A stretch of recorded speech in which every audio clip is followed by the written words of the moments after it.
the pall of this epidemic. I was just looking at numbers today that as of today's date, according to the Chester County website, we have had 51 cases in Swarthmore. Now that was from the beginning, so many of those people have recovered. Those aren't active cases, but we have had 51 cases throughout this pandemic in Swarthmore. We've had one death. One is too many, but fortunately it wasn't more than one. And that was Brad Blackman, for whom we just had a service the other day. He was an EMT, worked up in Swarthmore and in a number of other emergency management companies around the county. So Brad was a well-respected and dedicated civil servant. He really was, and he'll be missed by everybody that has worked with him. So it's only been since March 12th, and yet it seems like forever. On the 19th, Governor Wolf ordered the closure of all non-essential or non-life-sustaining businesses. And that really, to me, is kind of when things changed dramatically in Swarthmore, is when our businesses had to close, when we could no longer gather at restaurants, when we couldn't go in and shop at our local businesses. And to me, quite honestly, the hardest thing about this whole epidemic has been the effect that it's had, and watching the effect that it's had on our small local businesses, not only here, but throughout the country. I mean, it's been devastating to them. We had to close the campus, but the college was forced to make the difficult decision of closing the campus to visitors back in March. Because they still had students on campus living there, and they felt it necessary to really safeguard everybody to the greatest extent possible. And so we didn't have the pleasure and the treasure of having the campus to walk on. So all of these things just kind of, piled up one thing after another, and nobody was quite sure when it would all end. We were really fortunate in the borough, I think. First of all, I would say that the Borough Council has acted in an exemplary way to respond to the pandemic, in terms of trying to do things and create an environment that kept people safe to the maximum degree possible. They made thoughtful and very difficult choices when they closed things.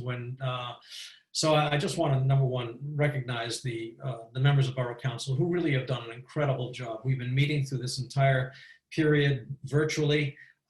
Committees have been meeting virtually. And quite honestly, they've done as good a job as you could have expected in the town.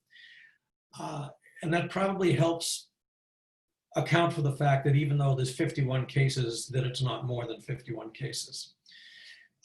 We were fortunate, I think, in Swarthmore and in Delaware County. As you know, one of the real challenges we had at the beginning was Delaware County had no health department. And so trying to get information regarding the number of cases, the epidemiological issues that were going on was almost impossible. There was no repository, single repository of information of how many people had the disease, where they were living, et cetera, et cetera. And it wasn't until, I guess, a month or two into it when the Chester County, it was probably during March when Chester County came on board and agreed to provide the health department services to Delaware County. And at that point, we at least started learning a little bit more. We started learning about how many cases there were, how many deaths, not only to us, but also in surrounding communities and throughout the county. That really made it very difficult and challenging at the beginning because everybody was interested in knowing, well, how many cases are there? And really there was no good information available at that point until Chester County came on board. So we were very fortunate to have them do what they did and to pick up where we should have been. We should have had our own health department to begin with, but that's just ancient history and hopefully will be resolved at some point in the future.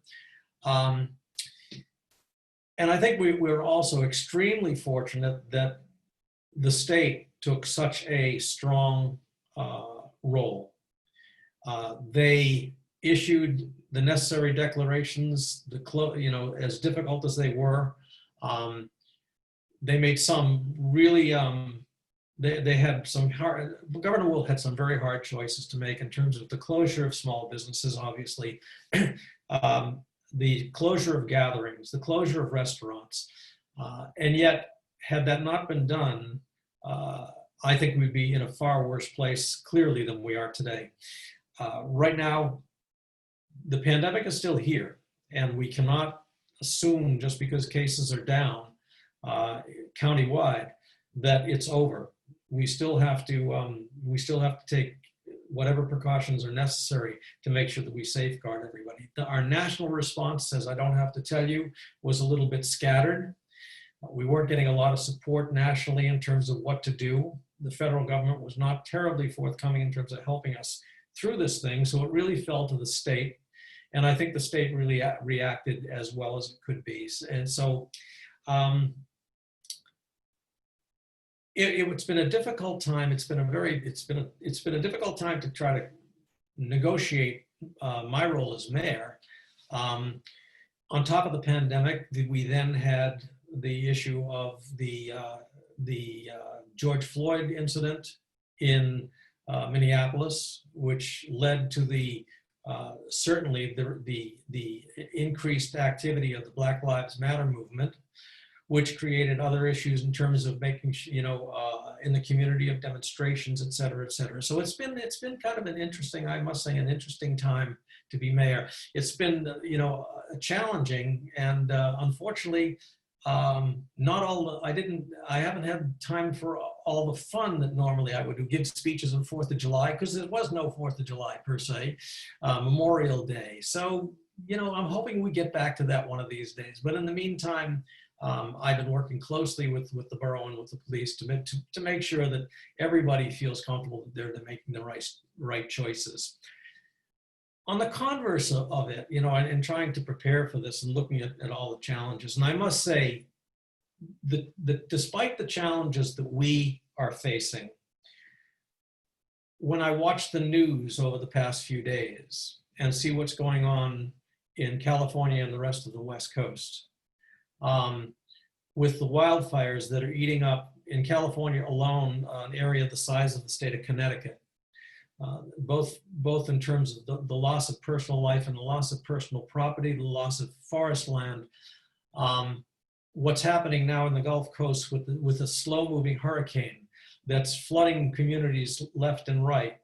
When I see communities that essentially have been reduced to rubble, I mean, communities larger than Swarthmore that in fact no longer exist. They are no longer there, and God knows how long it'll be to ever build them up again. When I take a look at that, I have to say that wearing a face mask is a rather small inconvenience. We are very fortunate here that all we've had to deal with was what we've had to deal with. Not to minimize the effect it's had on people in terms of income, loss of jobs, loss of businesses. I mean, that's all, that really are, those are most serious implications. We've had some incredibly difficult things happen to people that they will have a hard time recovering from. But relative to what is going on in the rest of the country, we are very fortunate. So I was also kind of looking at, okay, so what have we learned from all of this, the pandemic? And one thing that I have learned in talking to people and just kind of spending more time in our community, because we can't go anywhere, is number one, just how resilient we have been, just how we've come together as a community. I had a few bullet points, so I'll look at my cheat sheet a little bit, but it started really, I have to say that the Swarthmore Senior Citizens Association has done one of the most incredible jobs I think one could have imagined, and that they probably never would have done the things that they're doing now if it weren't for the COVID emergency, in providing the kind of probably better information than any other site I can imagine anywhere, in terms of giving information about the disease, what's going on in the community, websites and links. I mean, Linton, your group has just been amazing in terms of, to put this out daily is beyond words. I marvel at the fact that you can come up with all this stuff every day. So thank you for everything that you guys have done. It's been really, it's been a remarkable job. Dan Snyder's on the call here. Dan after they had developed the trail walks with Carol Menke as the lead of that. After they put the trail walks together, rather than just leave people to take maps and go out for walks on their own, they also put together a series of actual real walks, not virtual walks, but real walks that are still taking place. First through the Crum Woods, when the Crum Woods were closed because the college had to close the campus when the students came back. They were walks through our community. Now Dan has kind of expanded that to walks in the Taylor Arboretum, the Hildesy Preserve. Is that how you pronounce it, Dan? Is that right? So trying to find places where people would like to go. Tomorrow there's a walk, I know for a small group, a birding walk down by the old mill. So, I mean, the Senior Citizens Association has done an amazing job in bringing resources to this community that probably would not have been done had it not been, in some ways, for the pandemic, responding to this emergency. The Nether Providence Time Bank stepped in right from the get-go to begin coordinating services between volunteers, people who wanted to give time, and people who were in need. Not just individuals, but also when the co-op needed people to come in and help clean shelves, stock shelves, pull groceries for orders. The Time Bank was there kind of acting as the point person for that, the point organization. And it was really, I hope that people recognize how much it has done and contributed. Our first responders have been amazing. Just the government in general. We really have not, I think, missed a beat through this whole thing. Trash services, recycling, yard waste, even our mulch deliveries, all went on without a hiccup, despite the fact that the pandemic was going on and so much in life had been disrupted. The fire department was on duty and responding to every call. The police department, I can't speak highly enough about what Ray and the police department have done in terms of making sure that, can you hear my dog in the background? You know, the police really, again, have been there every step of the way, along with all the other first responders. Trying to think of who else. The library. Certainly has done as well as they could. They had to close for a number of weeks. They're now back open with limited visits, but they are open again. We can do some browsing of the shelves. They kept their online ordering system and delivery of books going during the whole thing. Let's see, the co-op. I mean, what can you say about the co-op has been just from the start of this pandemic. The co-op took measures to make sure that, in fact, they put safety procedures in place that allowed us to go shop for food safely. They had the home delivery service. They had pickup delivery service. So, you know, in all of what's been going on, I have to say that I've learned a tremendous amount about this community and how it will respond when needs arise. So I thank everybody, all the residents and the citizens of Swarthmore for adhering to the mask guidelines, social distancing as much as they have. Some people feel they could do more. Some people feel we're doing too much. On the other hand, I really, you know, I have to say that when I walk down the street, more often than not, people are doing what they are supposed to do, whether it's wearing masks or stepping off the sidewalk when you walk by. I think people are trying to do their best.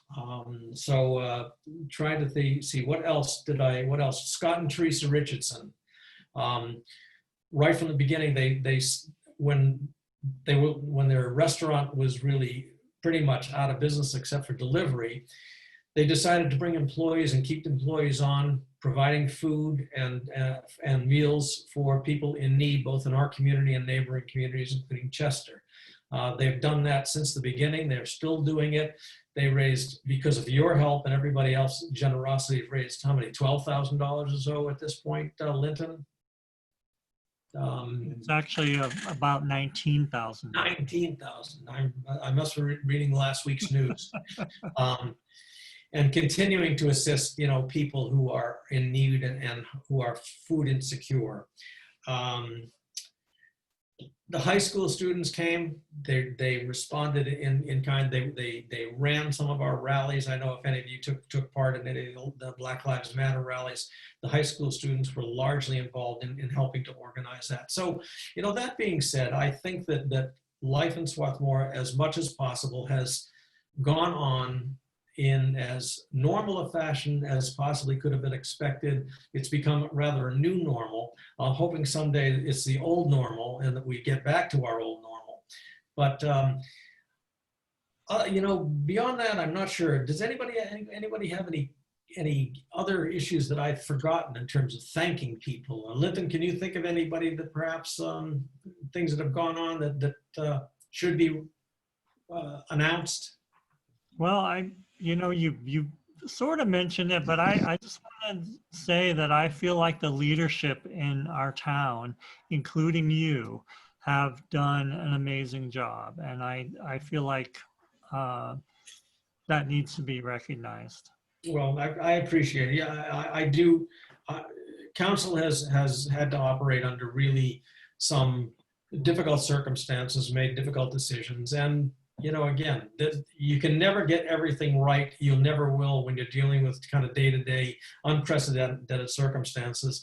But I think they've made every effort to try to make sure, in fact, the decisions are done in the best interest of the public. And we'll continue to do that. We'll continue to revise. And unfortunately, again, getting back to the college, as you know, has had to close again now that students are back in session.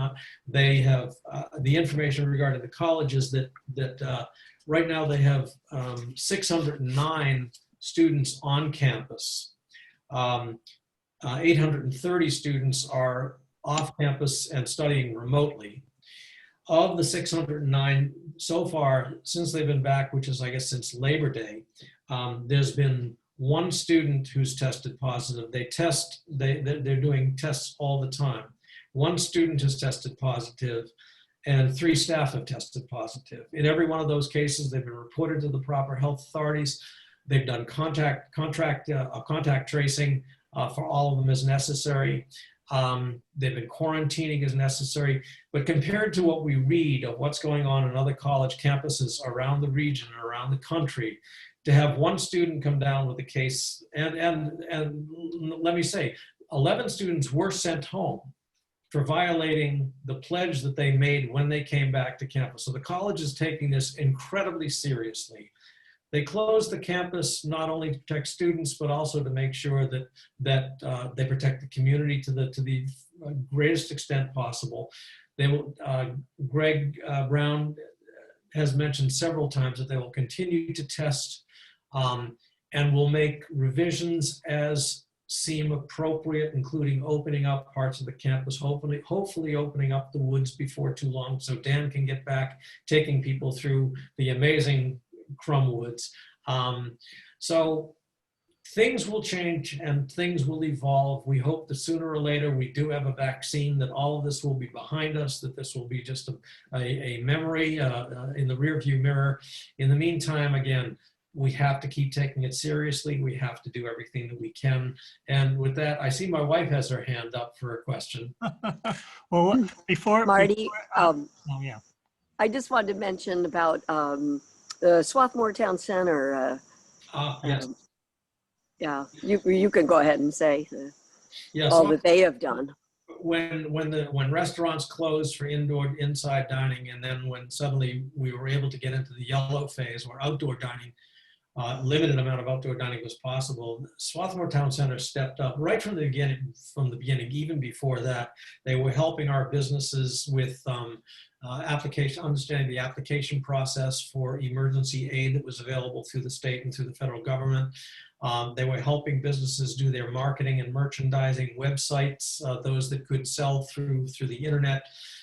Then when we got into the yellow phase, they were the ones that came that really helped develop the parklets that we see in the streets in our downtown, where people can safely eat outside, outdoor dining, greatly expanding our ability to see people and still have some semblance of life in downtown. So yeah, Swarthmore Town Center has been just amazing through this whole thing. Again, as I say, so many parts of this community have come together.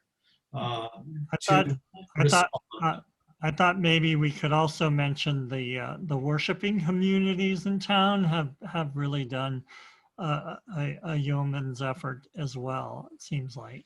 They did. As a matter of fact, right from the beginning, we had a meeting with faith leaders in the various congregations in the community, and they were the ones really that helped us lead to the time bank getting involved and becoming the point organization to help with volunteers. The churches were trying to do everything that they could. The hardware store, I mean, Charlie has been open through this whole thing, providing services to the community. So yeah, there are too many people to really mention one by one, but I have to say that I have gained such a respect and admiration for everything that everybody in the community has done. So I thank you all, and we'll continue to try to do our best to serve as we should. So with that, let me open it up to questions and see what we can do to answer. Yes. So who? Ann Foster has a question. Ann has a question. And you're muted, Ann. Can you unmute yourself? It's hard to hear.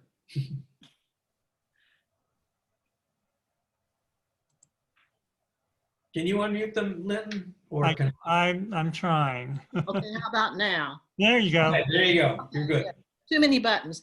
So I have two things. First, as you said, we'll never be able to show our gratitude to everyone, but I know another group that really has worked has been the Horticultural Society. They helped with those, the eating places. They came in and helped with the design and did a lot of the hard, heavy lifting work.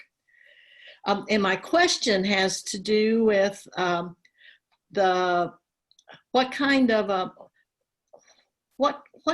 a cooperation or discussion is the borough having with the college? Not so much in regard to us staying off, because I think we all understand that, but what are the students being asked to do or not do in regard to coming into town? Basically, what they've been asked to do is to stay on campus as much as possible. They've been asked to, when they come into town, they've been asked, because they do need to come into town. Some of them are coming into the co-op and still purchasing in the co-op. They're asked to make sure they recognize and adhere to safe guidelines, both distancing as well as mask wearing. I know that if in fact issues came up where there were problems with that, if we make the college aware, they will do what's necessary to make sure they reinforce those messages.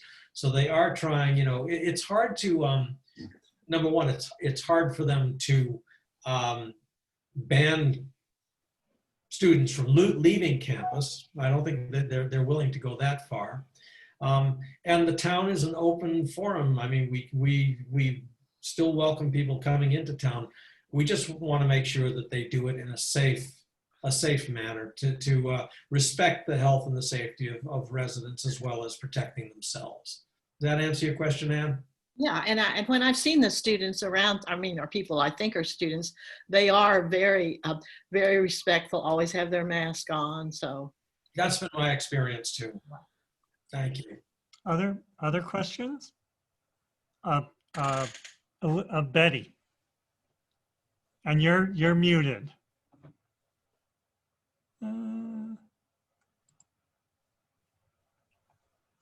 There she goes. There you go. I'm talking? Oh, yeah. You're there now, Betty. So Marty, saw on a program last night that we will receive our mail-in ballots. They're going to be starting to be sent out this weekend. And so I know that the council voted to have a drop box, but I'm wondering, where is that drop box going to be? I don't know that they've, I don't know if people are aware, but at the council meeting, the county Board of Elections has asked every municipality to install in their town a box that is safely, that is conveniently located, that can be outside, safe from the weather. Betty's dogs want to get in on the conversation, right? Okay, Jane, that's good. And the county, Borough Council voted to respond positively to having a box put in. I don't know that they've made a final decision. I know that one of the discussions was someplace in front of Borough Hall, not too far from where the library box is. I'm not sure that they've come up with a final decision, Betty, but it will be someplace that is hopefully conveniently located for everybody. So there will be a box that people can drop mail-in ballots. They will be emptied by the Board of Elections or the county representatives. I understand they're going to be collected every day, but certainly on a regular basis. There's going to be camera surveillance of that box, so it'll be safe in that regard. So I just wait, as soon as it's been announced, I'm sure the community will be made aware as to where the box is going to be. It's going to be pretty self-evident once it's put in. It's pretty, it's good size, probably almost the size of a mailbox. So it's a nice, good size box. So you will be seeing it, and I think it'll be here for a number of months, not only through this election, but perhaps installed going on in the future. So that's what I know of it. I haven't heard whether or not they may talk about that at the council meeting coming up on Monday. Unfortunately, there was a council meeting, the legislative session was scheduled for this past Monday. Because of Zoom problems that seem to have been going on all over the place. We were unable to really establish secure connections for everybody. They couldn't, people could not get into the site. And so council decided to cancel the meeting or postpone the meeting until this coming Monday. So go on the Borough website and you can click on to council meetings and join in the fun Monday night at 7:30. And they may have an answer at that point as to where the box is going to go. Other question? Robert Dreyfus has a question. And you're muted. Let's see.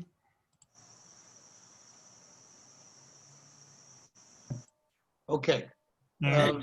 Marty, thank you for talking about all the wonderful things that our borough is doing that make us feel proud of ourselves and safe. Do you have any information about contact tracing in Delaware County as a whole? It was conspicuously absent previously.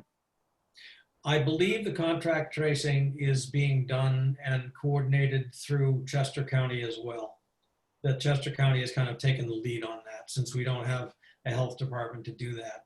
I don't have a lot of, I can try to find out, but I don't have a lot of information as how that's being done, to what extent it's being done. But my understanding is that was being handled through Chester County when cases were made known, because they are being made known to Chester County, because they're serving as our health department at this point. They were doing whatever contact tracing and taking contact tracing measures as necessary. So I believe it, again, we could probably find out just by finding out from Chester County, and I can try to get that information and pass it on one way or the other. I have a follow-up question, and that is, what are the prospects of Delaware County getting a health department? That's currently under serious negotiation. I think the prospects are very good.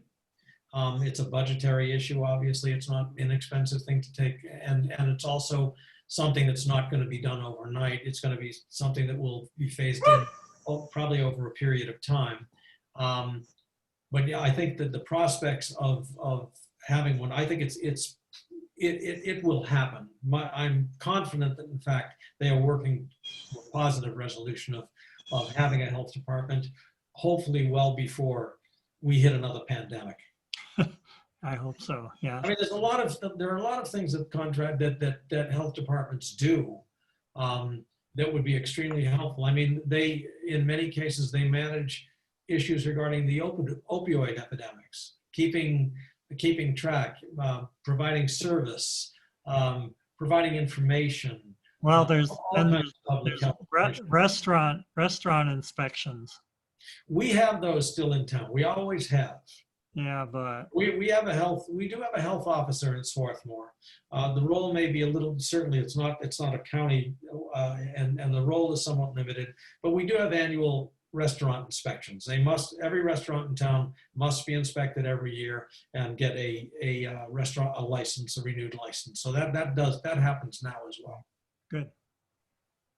Any other questions? Somebody has to have questions out there. Yeah, really. Come on. No. Marv, you don't have a question? I knew you were going to say that. No, I don't have a question because, as usual, Marty, you are doing a fabulous job, as you always do everywhere. My goodness.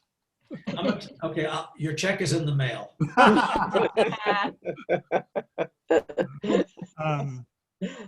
Anybody else? Well, Marty, we really appreciate your spending the time with us. And somebody's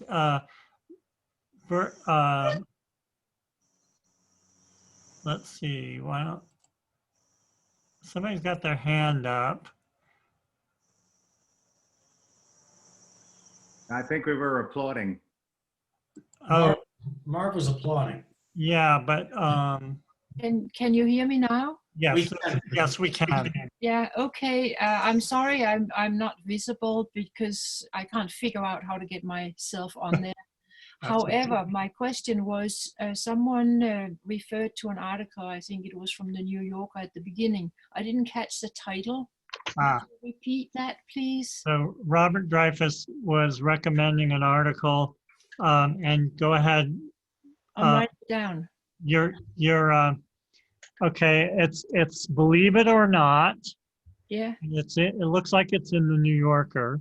yeah. Is it a recent one or is it in the new? September 14th, I think. 14th, okay. All right, I can find it.